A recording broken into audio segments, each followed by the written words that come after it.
Morning, good evening, and welcome to the Boxborough Select Board meeting of October 24th, 2022. Noting the time and presence of a quorum, I call the meeting to order. We'll do a roll call for attendance. Diana? Lipari, present. Les? Oh, I can see his mouth moving. John? Box present. Thank you. Markowitz John? present. Markowitz present. Wes? Present. And Campbell present. Okay, so we've got some announcements to read. State election is Tuesday, November 8th. Early voting is taking place at Town Hall, Monday through Thursday, 10 to 2 through November 3rd. And this Saturday from 9 to 5. This Saturday is also the last day to register to vote. Fall town meeting is Tuesday, November 15th. The last day to register to vote at town meeting is October 26th. There will be a meet and greet with our new town administrator, Michael Johns, on his first day for all town employees, volunteers, and residents at Town Hall from 8:30 to 10:30 on Monday, November 7th, 2022. Town is accepting applications for an associate planner and a public safety dispatcher. The opportunities are available on our website. There'll be a trunk or treat at the fire station from 11 to 1 on Sunday, October 30th. Halloween trick or treat hours are Monday, October 31st from 5 to 7 p.m. The Boxborough Library Fall Used Book Sale will be held November 4th, 5th, and 6th. And I think they'll be accepting books all of next week. Veterans Day. So the town of Boxborough cordially invites all town veterans and all residents. The ceremony will take place on Friday, November 11th at 11 a.m. at the Veterans Memorial at the library. The Boxborough tree lighting will be Saturday, December 3rd at 4:30 p.m. If you have a concern about an item that's not on the agenda, please raise it during community concerns. If you have a question or comment about an item that is on the agenda, you'll be recognized after board members have an opportunity to get their questions answered. Due to time constraints, the board may not be able to accommodate comments from all residents on all topics. Please wait to be recognized by the chair before addressing the board. This is a forum for public input, questions, and criticism. However, we ask all participants to be respectful and civil. If a community member displays behavior repeatedly that's inappropriate, who doesn't respect the chair's right per Mass General Law to ask someone to stop speaking, they will be muted for this meeting, and I may not call on them in the future. Thank you for your understanding. Okay, so we have minutes from October 12th and October 17th. Did anybody have any comments or questions on the minutes? No. I move to accept the minutes of October 12th and October 17th. Second. Any further discussion? Diana? Lipari, aye. Les? Box eye. John? Oh, he's muted. Markowitz aye. And Wes? Okay. And Campbell, aye. Okay, community concerns. Is there anybody who wanted to share anything tonight? Okay, seeing no hands raised, we'll move on to the first item, which is the cable franchise renewal. Thank you. So tonight, we have a few items. First off, we want to give a quick overview of the negotiation process. I have a brief presentation that I want to give. Also, we're joined here by members of the Cable Advisory Committee, as well as our Labor Counsel, who is Bill Huey from KP Law. So just for tonight, as a part of the presentation, I'm going to give a high-level overview, and if you have any questions regarding the negotiation process, Bill will be here to answer those. And also, I just wanted to thank the members who have served as a part of this Cable Advisory Committee. Just wanted to recognize them. First, we have Jay Bhatia, who is our member of the committee, and he is the at-large member. We also have Wes Folks, who serves as the select board representative. We also have Gary Kushner, who is the FinCom representative. And then Kirby Dolak, who represents BXB-TV as a member of this committee. and myself for the TA's office. So just as an overview, just for this process. So for this year, we with our expiring contracts for both Verizon and Comcast, we went through the process of ascertainment for both of them, which was basically to determine what were the needs for the town and determine if they were deemed as companies that we wanted to renew with. So today we're actually just going to go over the Verizon contract because of just how the process is. You typically negotiate with one company, then you negotiate with the others. It's actually pretty difficult to negotiate with both at the same time. So for tonight, we're bringing the Verizon renewal agreement to you tonight. And just I'm going to go ahead and do a quick screen share, just go over some of the high level of this agreement.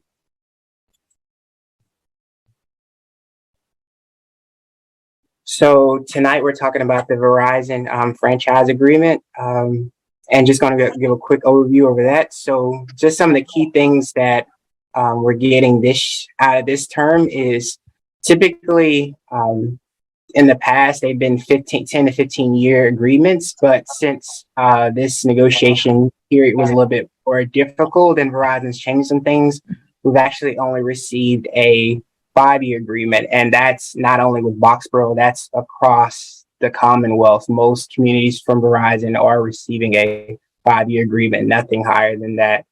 The next thing we're receiving is also our typical 3 standard definition channels, and one thing that they're adding this year is one high def channel for the town as well.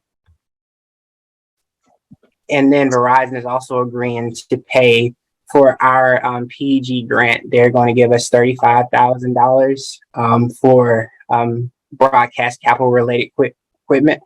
And if the board agrees to sign off on this agreement, we'll receive $11,666 within the first 45 days of signing the agreement. And then we'll also receive 5% from Verizon for the gross revenue, and that totals around 50% per subscriber. And then our current subscriber count is 683 plus or minus.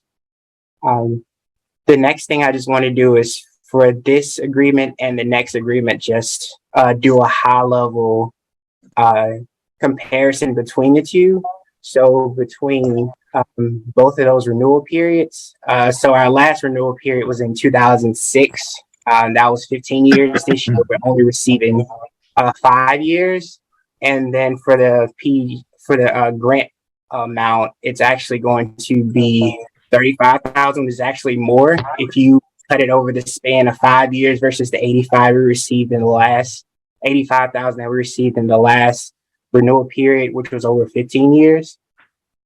And also we're receiving one additional channel for HD, along with the 3 standard definition channels we were receiving from Verizon previously. And then also they updated the insurance coverages.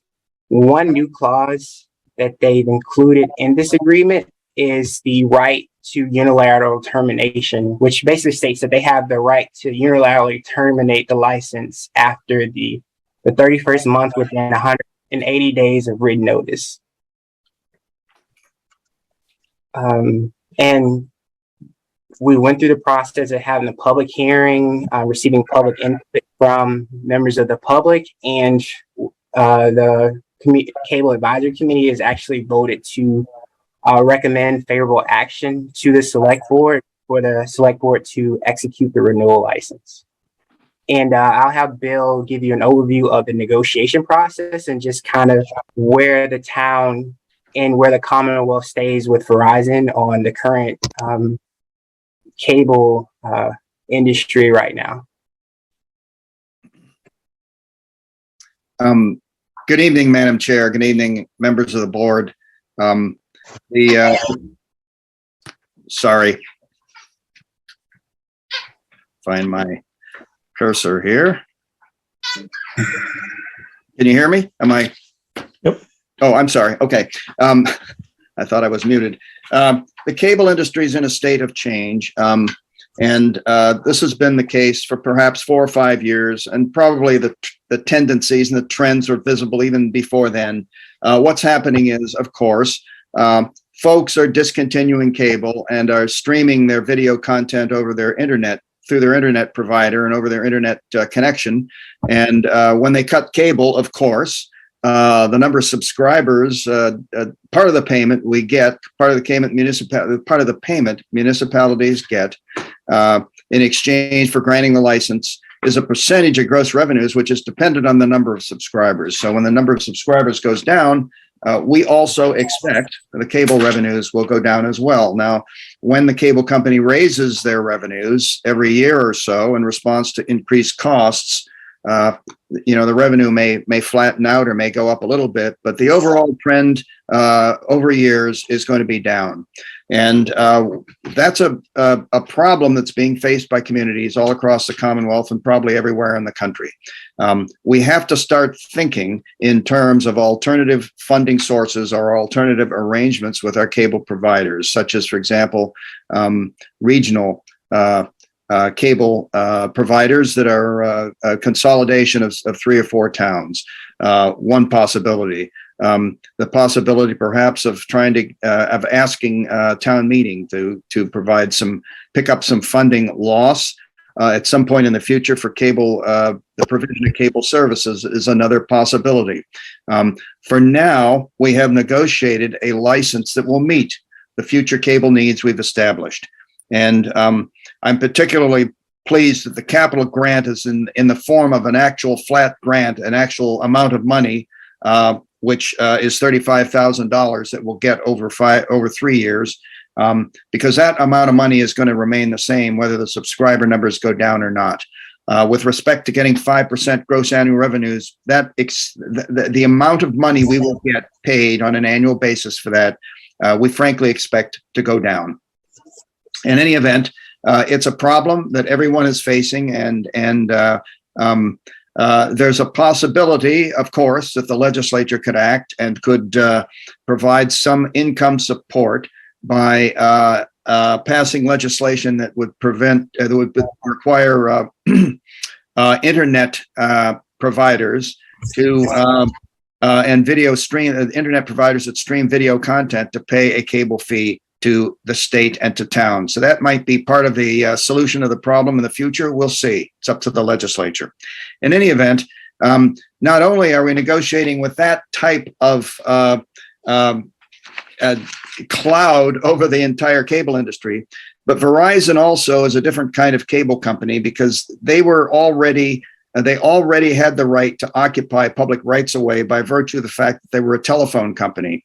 So they have a prior right to use the public rights of way, not only for cable, but also for telephone and also to stream internet. I should say to market internet and broadband. And that puts them at an advantage over Comcast because Comcast was not a telephone company and didn't have any previous right to occupy the rights of way. And as a result, Comcast, if it loses its license, its cable license, it's got to pack up its bags and leave town. It can no longer market broadband to its subscribers, whereas Verizon may continue to do so. I'm telling you this because it puts us at a substantial and considerable disadvantage when we're negotiating with Verizon, because Verizon doesn't care as much about its license as Comcast does. And Verizon could lose its cable license, and in fact is even writing into the license a right to unilaterally surrender it and continue to make money marketing broadband. So we are at a disadvantage when we sit down with Verizon from the outset, but I will give Verizon credit. As I told the cable committee before this meeting, they have continued to negotiate, I think, in good faith with every town that I've negotiated with them. They've behaved as though they do want to continue to have a cable license and have a presence in town and to be competitive, and they've done so here. So my observations about the overall atmosphere for cable industry, as well as negotiations with Verizon, are projecting a little bit into the future about what we might be able and have to expect. Notwithstanding that, we do have a license, and we did get 5%, and we did get $35,000 from Verizon, and those are good features and will help us into the future. I'd be happy to answer any other questions that you may have about the license, negotiating conditions, the process, or anything else you might want to know. Thank you, Madam Chair. Okay, Diana. Yes, well, you answered a lot of my questions that came to me about internet, for example, and Verizon is definitely an internet provider, but I understand the concept that they were doing phones, so they are in the right of way. But going down the line here, in order to have cable, I mean, cable's still operative. I still have cable, even though I do stream as well. If we did not have any of these companies with cable licenses, would that eliminate cable TV from Boxborough? Yes. That's interesting. Okay. So You'd be able to get video content streamed over your internet connection. Right, exactly. Cable TV as we know it from either Verizon or from Comcast, if there's nobody in town with a license, you won't get the services they provide. That's interesting. Okay. So if you have a set-top box, but it doesn't impact you if you have an antenna or your streaming services. Yeah. Right, I understand. Exactly. And I know that's the way we're going. So definitely going down in that direction. But I think probably the legislature should pick it up and start talking about internet service providers, because what's the difference really when it comes right down to it? Exactly. Okay, John. I just had a quick question. Since Verizon and Comcast, to some extent, they bundle their services. So let's just talk about Verizon. Verizon bundles its services, and many of us may have Verizon for a wireless carrier. I'm assuming that this contract has absolutely nothing to do with any wireless services. Is that correct? That's correct. Thank you. Does anyone have any other questions? Thank you very much for all of this information and for all the work you guys did to get us this contract. So does someone want to make a motion? I make a motion that we accept the contract as negotiated by our cable committee and between the town of Boxborough and Verizon. Is there a second? Oh, John seconded. Okay. Any further discussion? I'd just like to say thanks a bunch to Rajan and Kirby and Bill, because I don't know if people realize like how much work they actually put in behind the scenes. Like it was fairly easy to just show up to these meetings and participate. And I don't want to like downplay like, you know, doing the back end research, but they're the ones that are putting in a lot of the work that goes unseen and makes it look so smooth and easy. Yeah, I mean, Wes, you're absolutely correct. I mean, if you look at the size of the contract and all the exhibits associated there too, it's a tremendous amount of work. Yeah, I want to chime in on the same theme. I was with Jay when we did this 15 years ago, and I know how much work this is, and I know how much work Jay puts into this. He takes it very seriously, and he's very passionate about it. If you don't know that, talk to Jay sometime. But good job, guys. I think we made the best of the world, and we're dealing the hand that we've been given, right? Making the best of it. Okay. All right. So it's been moved and seconded. Diana? Lupari, aye. Les? Fox eye. John? Markowitz, aye. Wes? Folks, And Campbell, aye. Thank you very much. Thank you, guys. And Thank you. girls. Good evening, everyone. Have a good Good night. evening. All right. So moving on, our next topic is DEIC survey and holiday report. So that's US, right? Yep. Let me find it. Okay. So I just wanted to take a brief second to present some of the work that the committee has done. Just to remind people, the Diversity, Equity, and Inclusion Committee is more of an advisory committee to recommend practices and or make recommendations for committees for things that they may not have considered before. And so we conducted a survey, and it was actually very extensive. And so one of the things the committee noted was to thank everybody who actually did fill it out, because it was a significant amount of time invested, and we had 52 participants complete the survey. And while 52 people may not seem large, that's roughly 1/6 of probably one of our larger annual town meetings. So it's not necessarily just like throw it away. But one of the other things that we did find was that the demographic composition was actually fairly proportional to what our town's composition was in terms of race and ethnicity. And so, yeah, so I guess I just to kind of, I'm not going to go through this side by side, because people can go through it on their own time. But what I really think, and I think the committee thought was important, was kind of what was captured at the end. So mainly the takeaways for this board and other boards to consider, and some suggestions for improvement were roughly 70% of the respondents were curious as to creating a procedure to handle and respond to racist events in town, racist and or biased events in town. We know that the school district actually has a policy for how to respond, and that may be something that the select board may be looking to either adopt and or slightly modify. But if you actually look at it, it's very, very detailed and thorough, because they do handle this stuff a lot. One of the other areas that people were interested in was different training and or raising cultural awarenesses of the different people in town. And so that was kind of what spawned the calendar that we did. And I'll get into that next.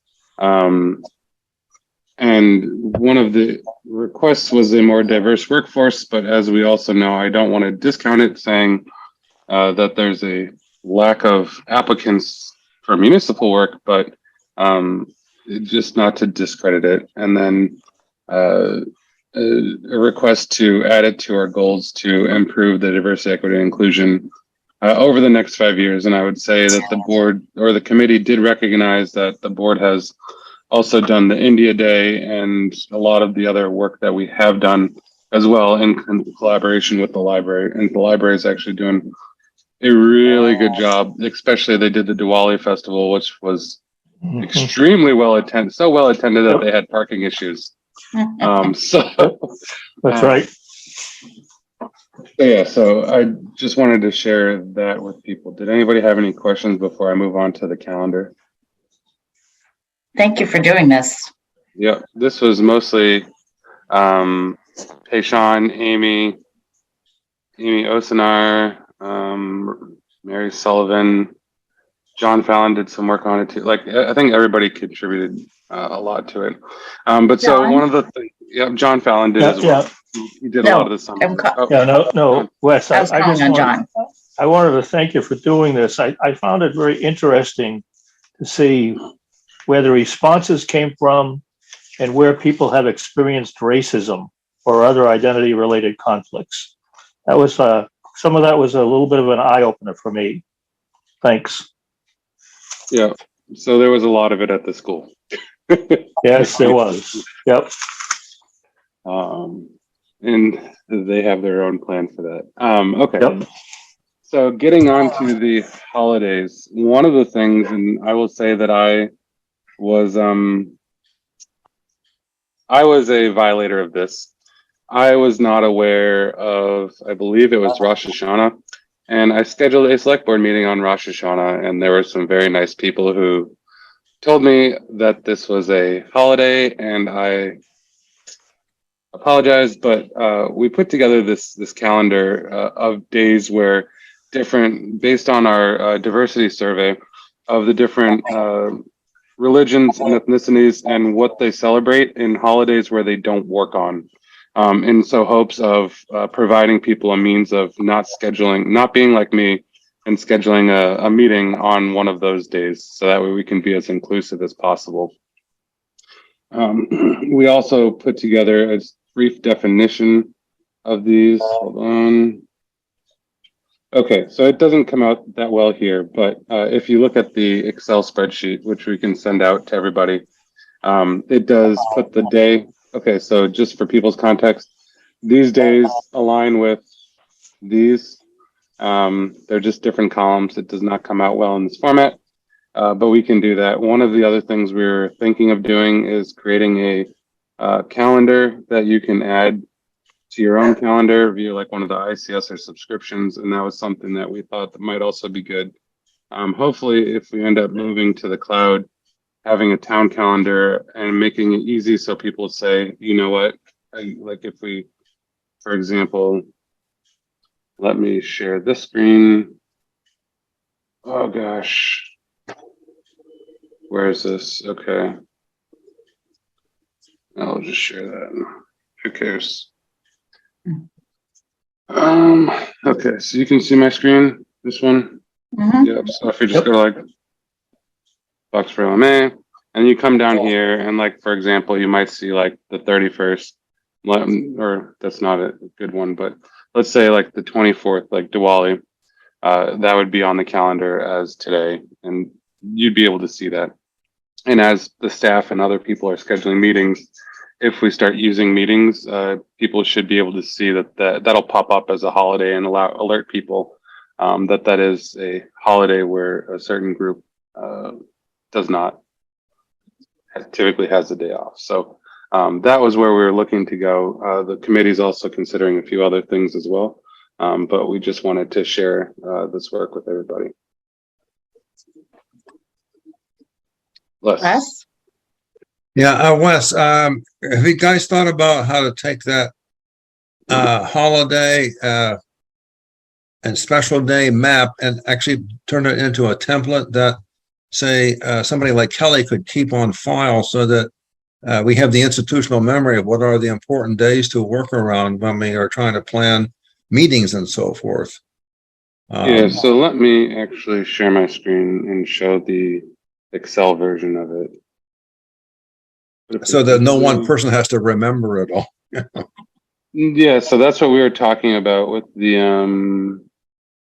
let me see this. Okay. So sorry. So okay, so we have this. So this was the Excel table that we have. And we go out to 2026. And we could technically, so as I said before, this is how it views. So we have the Massachusetts holidays, the Jewish holidays, and then the summary of them, just for people who may not be familiar with each one. And we have them on the calendar, as well as the. Here, is this kind of what you were talking about, Les, or something different? Well, I was thinking of something that might be more user-friendly visually. That was actually a template that when you pulled it up as a calendar would automatically highlight or show with colors or something what are the days that you have to worry about rather than looking it up in a spreadsheet. Maybe somebody's already done this for a cloud calendar. I don't know. Yeah, so we were looking at creating a Google Calendar so that way you could just import it into the town as well as like the that. And so I was going to reach out to Rajan at some point to see what kind, because I don't really have access to the website and stuff, because right now we're on Exchange server. So creating a calendar there is kind of archaic.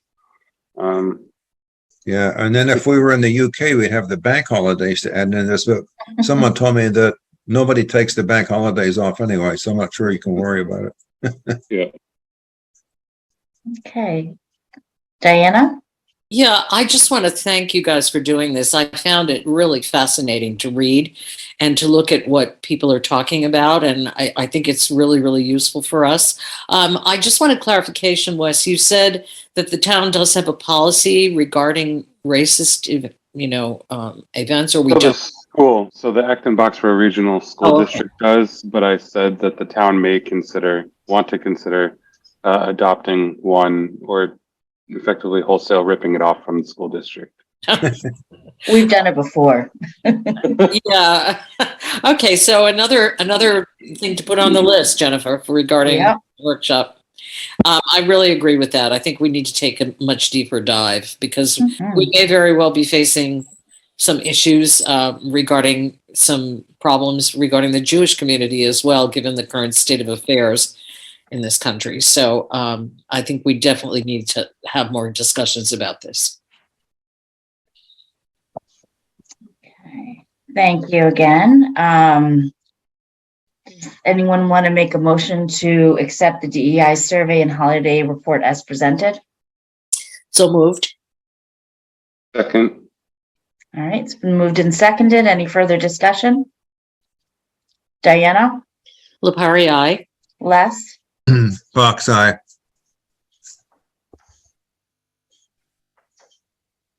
John?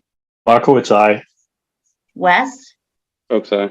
And Campbell, I. Thank you very much. All right, so moving on to our next agenda item, we have an open meeting law complaint about the town administrator study committee, screening committee. Carter, you want to handle this one?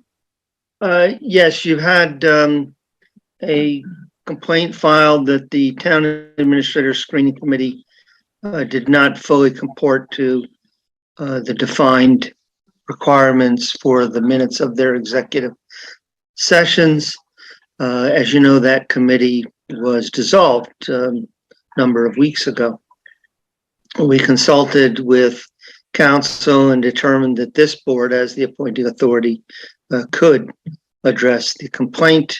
The always very helpful Mr. Fallon, John Fallon, who was the chair of the committee, collaborated with council to add the material that they thought was needed. And so there would be, in effect, the motions that we've put before you, which are to accept the minutes as of this now dissolved committee and to authorize council and myself to respond on your behalf.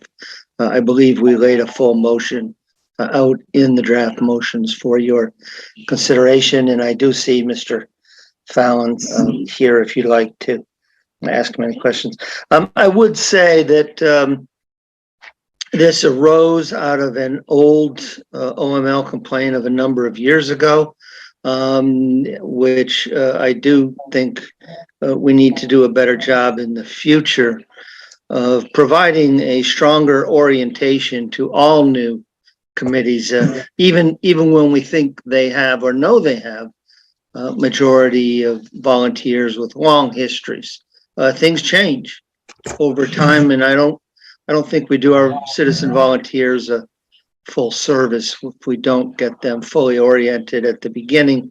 So that is something that I've begun to talk with the town clerk about, and I think the board needs to make a formal part of its policy. Beyond that, there's really not much I can add. But again, as I said, I do see Mr. Fallon, and I believe Mr. Kushner was the clerk. He might be able to answer to your any questions you have about this now dissolved committee. I have one thing on the response from KP Law, and that is on page 2 of the response and page 60 of our packet. And the second paragraph from the top, the second sentence says, there the town select board created a committee to interview preliminary candidates for police chief, but this is regarding the town administrator.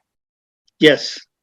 Okay, so just wanted to make that clarification. That catch. Yeah. So, Your proofreading skills are coming in very handy tonight. Oh, yeah. Carter? Yes, sir. Yeah, I read the same thing and I had the same question. But I think what that paragraph is relating to, it's relating to a prior decision, trying to say that this is indeed consistent with what had happened in the past. And therefore it was referring to the candidates for police chief.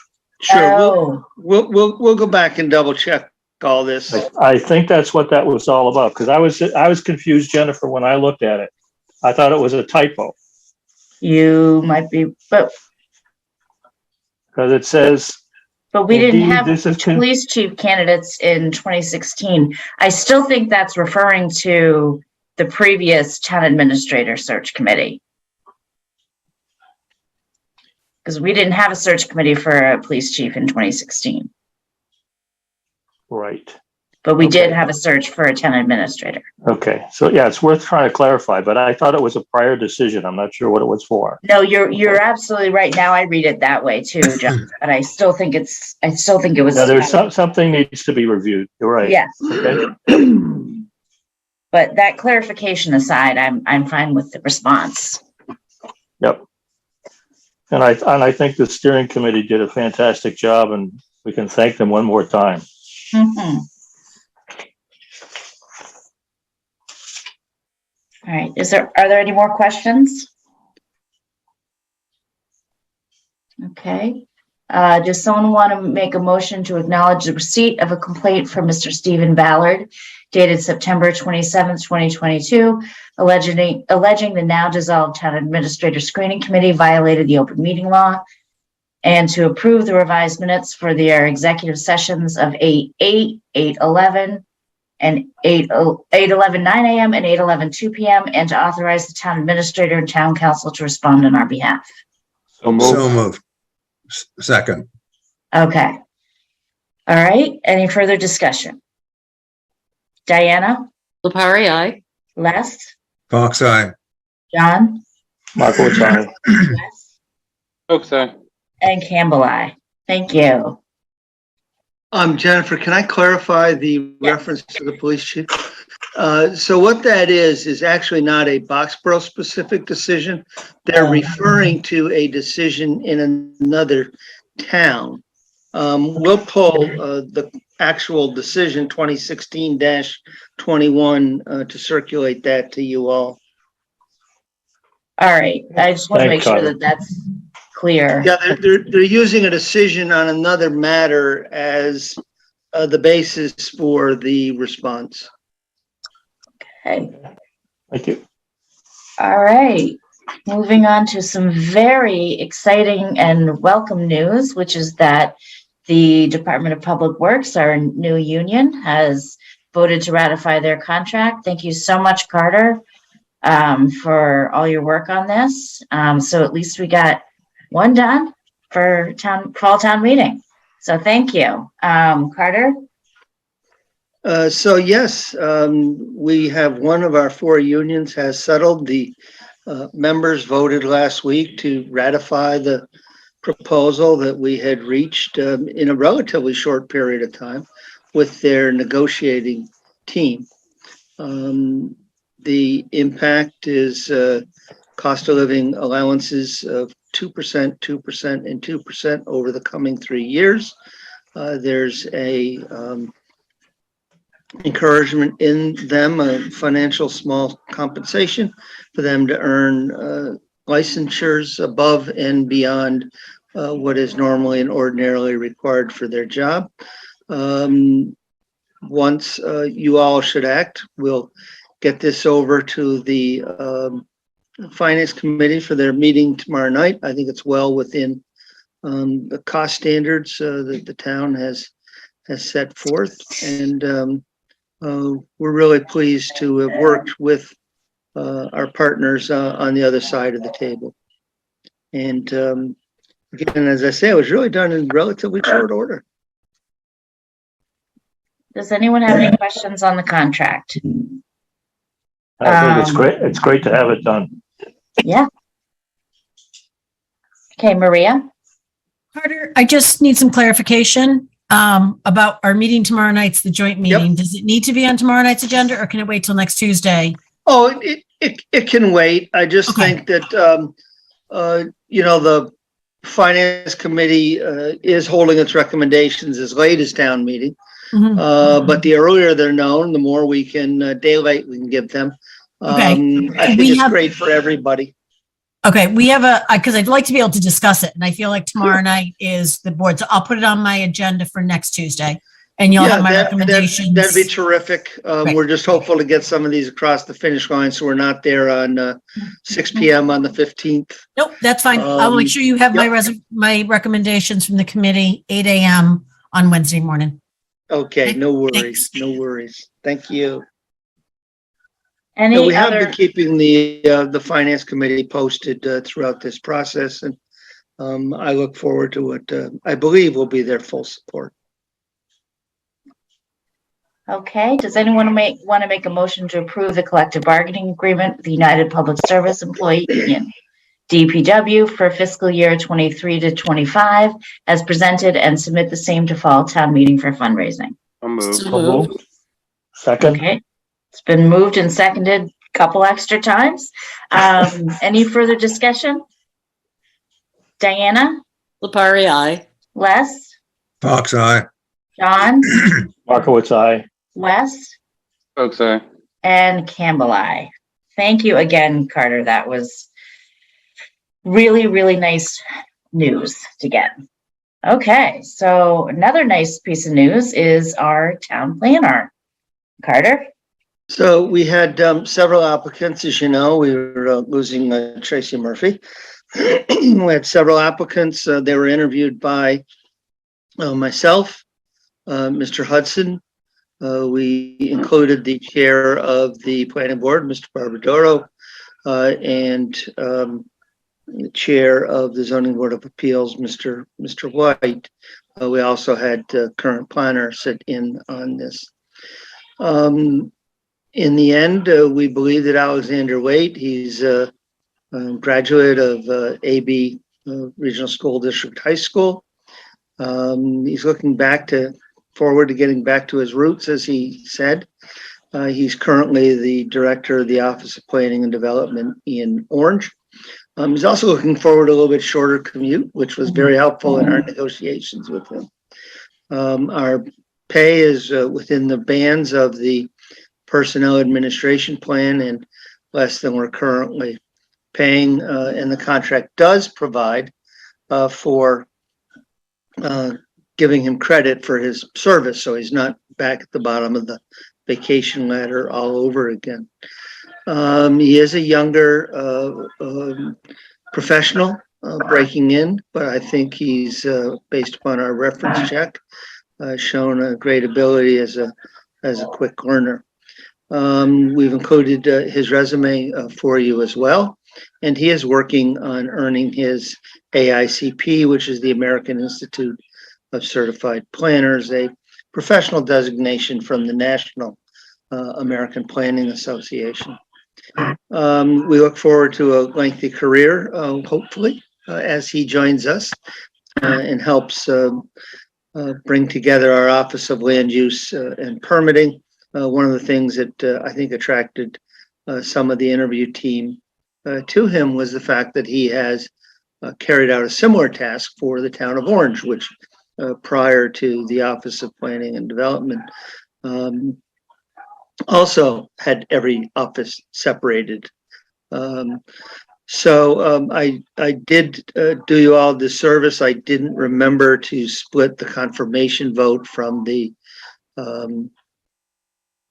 contract vote, but I would ask that you confirm my nomination of Alexander Wade as town planner for a term ending October 31, 2025 first. And should that meet with your approval, I would then ask for a vote to approve the contract as presented. Okay. I move to confirm the appointment of Alexander Wade as the town planner for a term ending October 31st, 2025. So moved. Second. Okay. Diana, Lepari, aye. Les, Fox eye. John, Markowitz, aye. Wes, Folks, aye. and Campbell, I. Does someone want to make a motion to approve the contract for Alexander Wade as presented? So moved. Second. Okay. Diana, Lepari, aye. Les, Fox eye. John, Markowitz, aye. Wes, Folks, aye. and Campbell, no. All right, so moving on, our next discussion is the contract with the interim town administrator. So Wes, do you want to take this one on? Certainly. Okay. Either or. So, just for people's context, currently we have a contract with Carter, from town administrator. And so in talking with Mike Johns, in terms of succession planning and having some overlap, is, and I believe the board's desire to have some overlap and some provide Carter as a resource to Michael Johns should he need it in the future, for a defined amount of time. And I think that this contract will reflect that, so that way we can provide Mike Johns with the resources that he should need, but also compensate Carter for his time should he be needed for that as well. And it would provide that we can have both of them at the town meeting, just so that way we have can introduce them both and have the new town administrator as well as some institutional knowledge from the town administrator's office and Carter being there. Okay. Does anyone have any questions or comments on the contract as presented? No. No? Someone want to make a motion? I move to approve the amended contract with the interim town administrator as presented. Second. Okay. Diana? Lepari, aye. Les? Fox eye. John? Markowitz, aye. Wes? Folks, aye. And Campbell, I. Thank you so much, Carter, for all the work you've done and staying with us, I guess. All right, so the next item is, so tomorrow night, the Acton Boxborough Regional School Committee has invited the select boards and finance committees of both towns to come to present on our goals and priorities and share that with them. So I took our document that we had created when we did our goal setting workshop, and I kind of just picked and chose a few of them and organized them. And so you've got the outline of what I would speak to. And I just wanted to give everyone an opportunity to weigh in on that and make any suggestions or changes. I think it looks fine. Okay. Yes, it does. All right. Jennifer, you talk about just a small nit, rejoin the vote tech. Yep. Instead of vote tech. Yeah. I don't know if you just want to change that, but otherwise it looks good. Thanks for doing this. Okay. Yep. All right. Well, that was short. Okay. So now we've got the Taylor Farm Road, Flag Hill Road parcel donation. Carter, is this you? It is. So when the board had this before it, and I see that Mr. Kaufman has joined us. The Conservation Committee at that time had indicated that it didn't oppose the acceptance of the land. It thought that perhaps it was more appropriate for municipal use. The matter was tabled. I did speak about what I saw as the need for the town to reconsider this, what had heretofore been a policy of basically accepting these small scattered parcels. I refer to them sometimes as orphan parcels, where there was not a clear and compelling public purpose. The board did table it after that discussion. We consulted with the director of public works, who did not see any compelling public purpose in accepting it. And while the Conservation Commission eventually did vote for it, they did not cite any compelling public purpose either. And in fact, in the material that we've provided you, from the former chair, current moderator, Mr. Reep. He noted that the majority of the parcel is effectively conserved by wetlands and some other conditions that were on the site. So now it sits before you as to whether or not to accept this parcel. I leave that in your hands. I think that the material we've laid out before you from Mr. Reep as the former chair of the Conservation Commission, to me is pretty clear. But it's in your hands now. Well, one of my questions is about, obviously for a developer, if they have a piece of land that's not usable, they want to donate it partly so that they can not have to pay taxes on it. Is that correct? Sure, they would get they would set the value at some number. We leave that to them. We're not getting into the middle of, the IRS's business. Right. They would have that as a charitable write-off, and then depending upon the tax, however they're organized, they would get that tax value. So certainly if a parcel isn't developable, or if they don't feel that it has costs that are worth investing in order to develop it, sometimes they will carve out something that they can donate and try to get that write-off value. I think the larger question is, what is the public purpose in accepting the donated land? Is there a municipal purpose for it? Does it have true conservation value? Communities aren't necessarily in the business of accepting donations so that somebody can get a tax write-off. So I think you really have to bring this down to is there a clear and compelling public purpose in accepting these pieces of land, especially when they're not adjacent to other properties. Even the Conservation Commission here, as you can see, is not. They have no objection, but they haven't made a clear and compelling case to accept it either, based upon the materials that I saw. Anyone from the board have any questions? The only question that I have is, when I look at that parcel, is it associated with any kind of a drainage catchment area, not a catch basin, but a drainage area that would need to be maintained? That's a question that I'm not sure of that.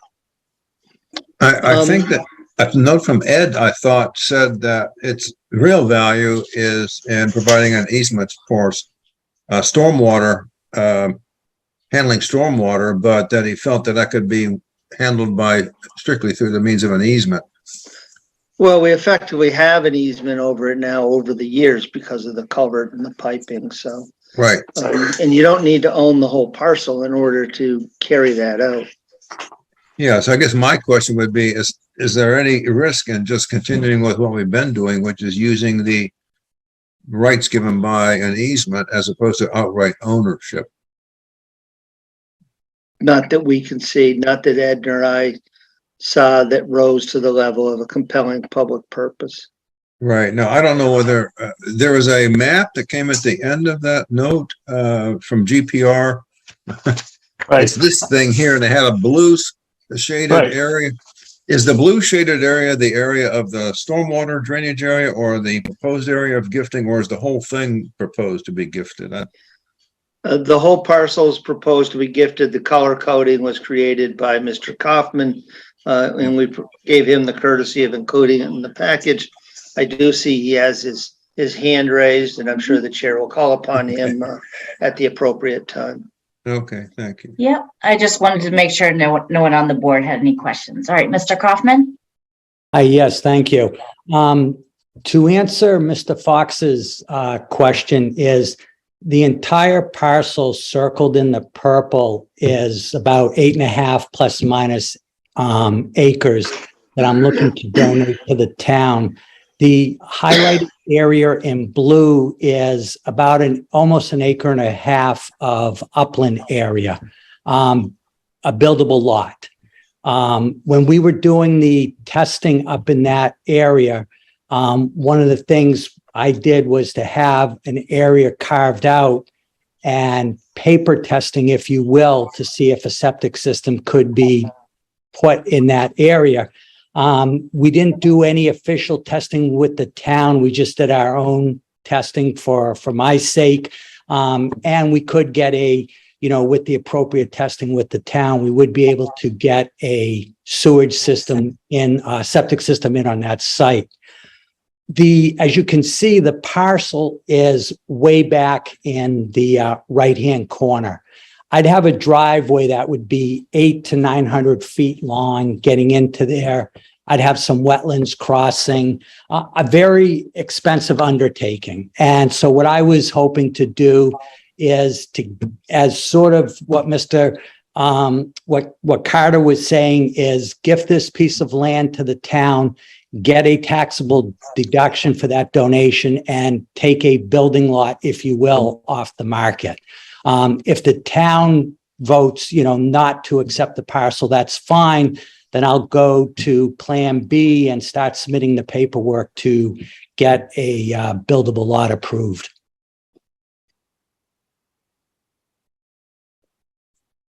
All right. Does anyone have any questions about this?